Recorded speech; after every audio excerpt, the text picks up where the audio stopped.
Սամվել Կարապետյանի բիզնեսը Ռուսաստանի Դաշնությունում ընդլայնվում է։ Տաշիրը Մոսկվայում բացեց քաղաքի ամենամեծ առևտրի կենտրոններից մեկը։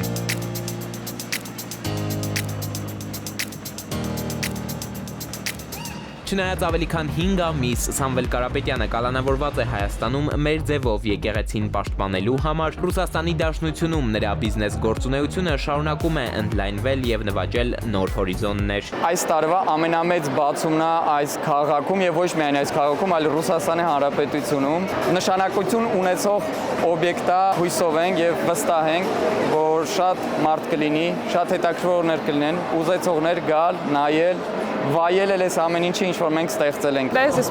Առևտրի կենտրոնին մոտ եմ ապրում, ինձ իսկապես շատ հետաքրքիր էր, թե այս շքեղ շենքի ներսում ինչ եմ տեսնելու։ Բոլոր սպասելիքները սարդարացան, նաև բացման արարողությունը ինձ շատ դուր եկավ, անչափ հետաքրքիր էր։ Նոյեմբերի 29-ին Ռուսաստանի Դաշնության մայրաքաղաք Մոսկվայում տեղի ունեցավ Avenue Sever գերժամանակակից առևտրի կենտրոնի բացման պաշտոնական արարողությունը։ Բոլոր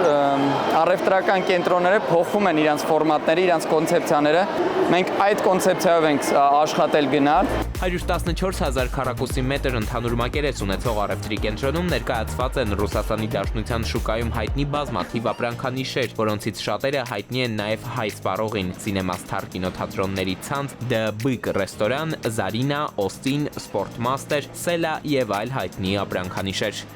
Էդուարդ Պողոսյան, Ժամ լրատվական